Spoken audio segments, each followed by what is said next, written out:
È terminata ieri sera la 37esima giornata di Serie A. Salve a tutti, volevo parlare un po' di tutto ciò che è successo in questa 37esima giornata, tra chi è retrocesso, chi è ancora in gioco, ci sono ancora molte cose in palio. Prima di cominciare volevo come sempre invitarvi ad iscrivervi al canale e attivare la campanella delle notifiche per restare aggiornati sui contenuti. Cominciamo dal basso verso l'alto. Genoa e Venezia sono matematicamente retrocesse, mentre Cagliari e Salernitana si giocano l'ultimo posto per rimanere in Serie A.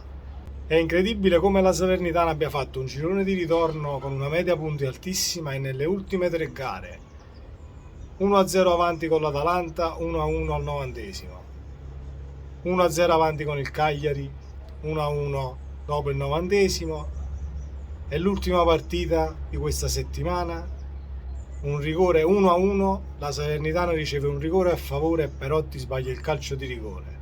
6 punti mancati, altrimenti parlavamo d'altro e la Salernitana era rimasta già in Serie A già 3 partite fa. Da napoletano spero che rimanga la Salernitana in Serie A perché un'altra squadra campana fa sempre piacere. Poi abbiamo anche il Benevento che sta facendo i playoff in Serie B. Speriamo che salga, ma la vedo difficile tra Monza, Benevento e tutte quelle che si stanno giocando la promozione. La Salernitana ha il destino nelle proprie mani. Il Cagliari deve vincere per forza e la Salernitana anche.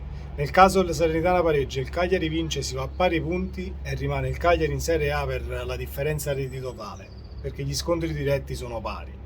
Dopo che scaliamo le 8 centrali della classifica dove troviamo Udinese, Torino, Bologna e tutte le altre che non hanno niente da chiedere e niente da dare, campionato concluso, c'è una lotta intrigante per l'Europa League. Ieri sera la Lazio al 90esimo, al 95esimo anzi, ha pareggiato la partita con Milinkovic-Savic, guadagnando un punto e arrivando matematicamente in Europa League. Se la giocano ancora Atalanta, Roma e Fiorentina. Atalanta e Fiorentina appaiate a 59 e la Roma a 60. La Roma ha anche la finale di Conference League da giocare che vincendola sarebbe matematicamente in Europa League. Quindi ha più possibilità di rimanere in Europa League la Roma che Fiorentina e Atalanta. La Fiorentina ieri ha buttato l'Europa League via con una partita indecorosa contro la Sampdoria. Onore alla Sampdoria che ha giocato una gran partita e gli ha dato 4 palloni. Però Atalanta e Fiorentina insidieranno la Roma per un posto in Europa League, secondo me. Nel caso di arrivo a pari punti tra Roma e Lazio, la Roma quinta e la Lazio sesta perché la Roma è avanti negli scontri diretti. 3-2 mi sembra all'andata e 3-0 ha vinto al ritorno. Ha perso 3-2 all'andata, sì, e 3-0 ha vinto al ritorno, quindi è favorita negli scontri diretti. L'unico problema restano le mine vacanti Fiorentina e Atalanta, perché nel caso la Roma perda la partita e Fiorentina e Atalanta vincono, vanno Fiorentina e Atalanta a pari punti a 62 e la Roma rimane a 60 e gli rimane solo la finale di conference per agguantare l'Europa League. Speriamo che non succeda, io spero che Roma e Lazio rimangano in Europa League e se la giochino Fiorentina e Atalanta il posto in conference.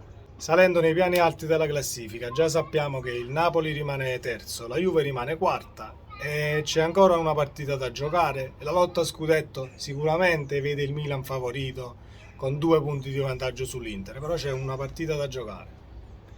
Non possiamo mai sapere, il Milan c'ha il Sassuolo e l'Inter c'ha la Sampdoria. Il Sassuolo non ha niente da chiedere al campionato perché è il campionato finito, la Sampdoria lo stesso. La Sampdoria si è salvata, ha vinto con la Fiorentina, però sono 2 partite che non si può mai sapere come va a finire. Per voglia, grinta e determinazione messe in campo quest'anno, dico Milan, ma mai dire mai perché c'è sempre la partita da giocare.